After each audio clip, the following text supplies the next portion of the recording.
पल पल न्यूज के न्यूज रूम से मैं हूं आपके साथ नदीम अकरम। भाजपाइयों के यूं तो किस्से अनेक हैं, जहां एक तरफ पेंडेमिक एक्ट चल रहा है और इस बीच कई परिवार के लोग जान गंवा रहे हैं। देश भर से तस्वीरें यही आ रही हैं, पर एक जगह कोरोना का असर पूरी तरीके से नाकाम है, क्योंकि बंगाल में चुनाव है तो कोरोना असर नहीं दिखा रहा है।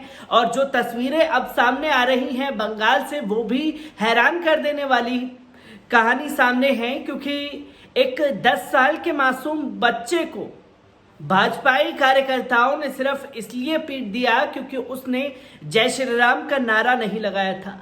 तो जय श्री राम का नारा अब किसी को पीटने के लिए, किसी की मॉब लिंचिंग करने के लिए या उससे बदला लेने के लिए इन सब चीजों का इस्तेमाल किया जा रहा है। बंगाल से आ रही हैरान कर देने वाली रिपोर्ट पर एक बार नजर डाल लीजिए। पश्चिम बंगाल के नदिया जिला स्थित फुलिया में 10 साल के एक लड़के ने जय श्री राम का नारा लगाने से मना कर दिया, तो इस पर बीजेपी के कार्यकर्ता ने उसकी कथित तौर पर पिटाई कर दी।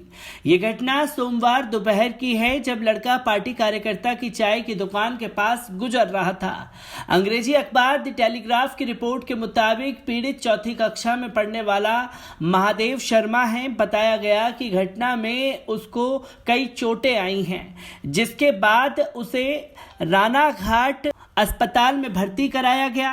ताजा घटना को लेकर स्थानीय लोगों ने खासा नाराजगी थी और शायद यही वजह थी कि उन्होंने आरोपी चाय का स्टॉल चलाने वाले महादेव प्रामाणिक की पिटाई कर दी।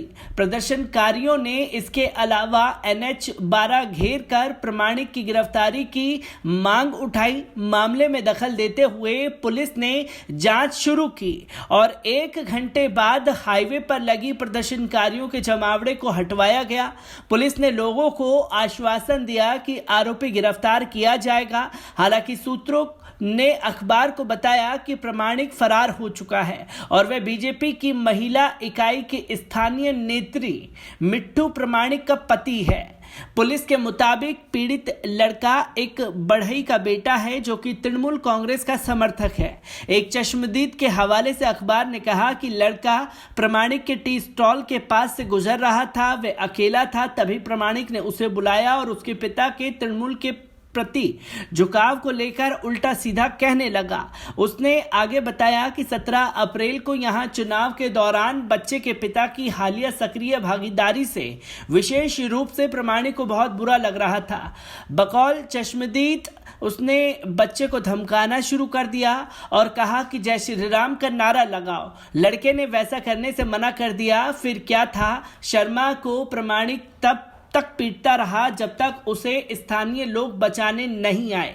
अस्पताल में भर्ती पीड़ित लड़का अभी भी घटना से सदमे में है। उसके मुताबिक प्रामाणिक ने जय श्री राम का नारा लगवाने के लिए जोर जबरदस्ती की थी, साथ ही मेरे पिता को गालियां भी दी थी। मैंने जब इनकार कर दिया तो उसने मुझे पीटना और थप्पड़ मारना शुरू कर दिया और फिर उसने मुझे लातें मारी। किस्मत की बात थी कि स्थानीय आनन फानन पर आए और मुझे बचा लिया गया।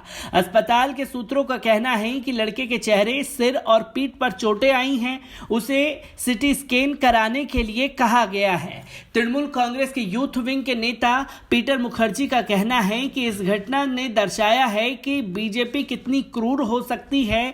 यहां तक कि उन्होंने उस बच्चे को भी ना बख्शा जो अपनी मां को खो चुका है। बता दें कि हाल ही में महादेव की मां का निधन हुआ था। उधर बीजेपी महिला मोर्चा की नेत्री और आरोपी की पत्नी मिट्टू ने हमले की बात मानी, पर उन्होंने उल्टा लड़के पर उकसाने का आरोप लगा दिया। कहा लड़के ने दुकान पर उठाकर पत्थर फेंका था और कांच के कंटेनर तोड़ दिए थे, जिसके बाद पति ने आपा खोते हुए उसे पीटा। टीएमसी इस घटना को लेकर हमारी छवि खराब करना चाहती है। ब्यूरो रिपोर्ट, पल पल न्यूज। दोस्तों, आपने देखा कि ये बंगाल में महादेव शर्मा नाम का एक बच्चा जो कि 10 साल का चौथी क्लास में पढ़ता है, एक टी स्टॉल के पास से गुजर रहा था और जो टी स्टॉल का मालिक है वो भारतीय जनता पार्टी का समर्थक है और बच्चे के जो पापा हैं वो टीएमसी के समर्थक हैं। तो बच्चे से उलझने के लिए जबरन उसके पिता को गाली देता है और उसको थप्पड़ मार करके ये बुलवाने की कोशिश करता है कि जय श्री राम का नारा लगाओ।